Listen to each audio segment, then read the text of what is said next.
Hey, it's Willard of Willard and Dibs, 9 to noon. Now let's get you back to the morning roast with Bonte and Joe. Boys, the changeover is coming. You better be ready. We'll talk to you soon. Wrap it up, Mark. We only needed a 10-second rejoin, not a 20-second one. And the changeover's not happening until 9 o'clock. And it will be brief. It will be a brief one. We got a back-to-back with the Golden State Warriors, 3 o'clock pregame today on NBC Sports Bay Area. Quick turnaround. So your boy needs to get out of here, get a quick little... Yeah. A quick little... Apparently there's an all-staff meeting here today. Hey, Stacey Kaufman. Stacey, I need a pink slip, please. I need an excuse. A doctor's note. Hall something. pass. Hall Literally pass. talking that with producer Sam Lubman back here. I was like, my 2-month-old's really gassy. I got to go. Hey, Biddy's got some poopies. Got to go change some diapers. Need some Pepto. We got Alan Styles in for Joe Shasky the Butcher. I'm sure Butcher's out there listening, and he's probably sitting there. Correa. He's going to come in with about 15 takes on Correa tomorrow. You think he's going to be happy or come no? on, smile, people. He's probably going to want Farhan to sign a 5-year extension now. That's just how my guy rolls. By the way, shout out YouTube, Twitch, Xfinity Mobile text line. Download the Odyssey app, 95.7 The Game. Thousands of other stations and millions of podcasts are free on the Odyssey app. Sports talk, music, news, podcasts are all available completely free. You can catch every single Warriors game live on the app, including tonight when the Warriors take on the Indiana Pacers. Of course, the Pacers beat the Warriors last Monday night at Chase Center to snap their 10-game home winning streak. Pacers, full squad. They're on the 2-game losing streak, however, but they come in at 14-14. So this will be a very interesting game with the Golden State Warriors. We're rolling hot on Carlos Correa, who signed a 13-year, $350 million deal. Alan Styles, your thoughts when this move came down the timeline? First of all, I had to make sure it wasn't another fake. I had to, click on the verified and make sure everything we saw was the real deal. But once I confirmed, the real Jeff passing. Exactly. Once I confirmed that it was indeed real, I was excited, man. I was excited for the fan base. I was excited for the organization because it's been a very confusing couple years for the Giants. You get the 107 wins. Nobody knows what to do with that. There's been a lot of turnover. You're not sure who's going to say, who's going to go. We've been joking about what jerseys do you buy for the Giants. And they go out and they at least get a foundation piece that you can say, all right, well, we know we have this guy. And we can work around everything else. We know we have this guy. We've been complaining so much about all the platooning, completely different lineups when you face a lefty versus a righty. And I've always said, even with the platooning, I know what the numbers say, but you got to get into a rhythm. It's hard for these guys to get into a rhythm. We have a guy that we know, lefty, righty, submariner. He could be kicking the ball up there. Carlos Correa is going to be in this lineup. Right. And have we had anybody else like that? I mean, I guess Brandon Crawford. Yeah. And that's not great. I know the whole league has been doing the platooning thing, but the Giants have been taking it to another level. You get a guy that you know is going to be a solid rock in this lineup. You might bet. You can bet anywhere from 3 to 4 to 5. Doesn't matter. And defensively, that's the thing about Aaron Judge. Right field, I mean, yeah, he is a really good right fielder. Some center, but, he's a big dude. Not in this yard, though. Not in this yard. So if you're going to, the thing about playing baseball is when you're in the outfield, you're going to stay in the outfield. If you're in the infield, it opens up a lot more. And Carlos Correa isn't going to leave the infield, but he is much more versatile if you're going to spend that money than Aaron Judge. So moving forward, the 13 years, he could be a first baseman. Those last couple years of the contract, I think everybody's got to be excited. Right. And look, we've been talking about Carlos Correa a lot. And there's a guy from right here from the Bay Area. There's a picture of him, wanting to be a Giants fan, and he ended up doing it. Our own Brandon Crawford. Right. There are a lot of fans out there that wonders what happens now. Right. Well, Brandon Crawford's got 1 year left on his deal. Mm-hmm. I personally think that he'll play shortstop at least to start the season. Carlos Correa will go to third base. And here's the thing. This deal doesn't get done if that conversation doesn't happen. Right. So whether it happened with Brandon Crawford, whether it happened with Carlos Correa and what was understood, we'll find out. So we'll find out. Is there any chance Crawford moves to second base?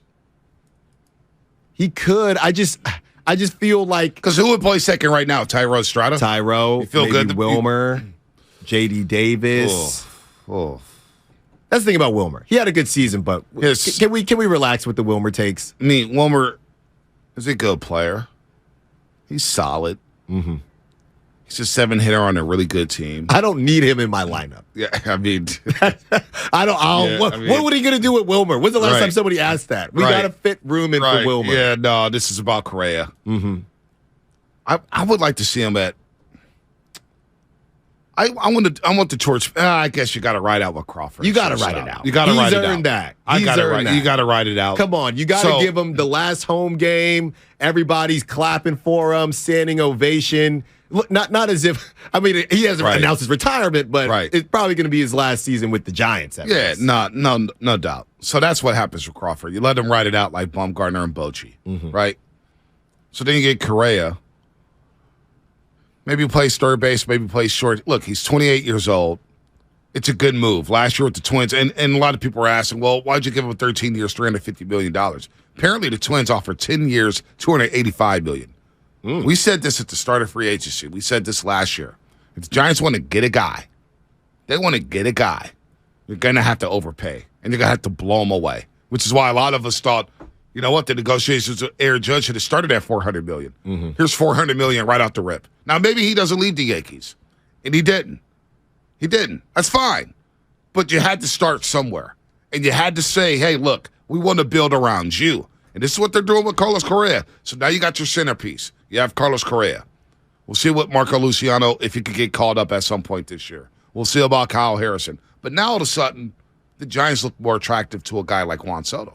That's true. 2 years. They look more attractive to a guy like Shohei Ohtani, right? Next year. Now all of a sudden you look attractive around the league and said, oh, so the Giants will spend money.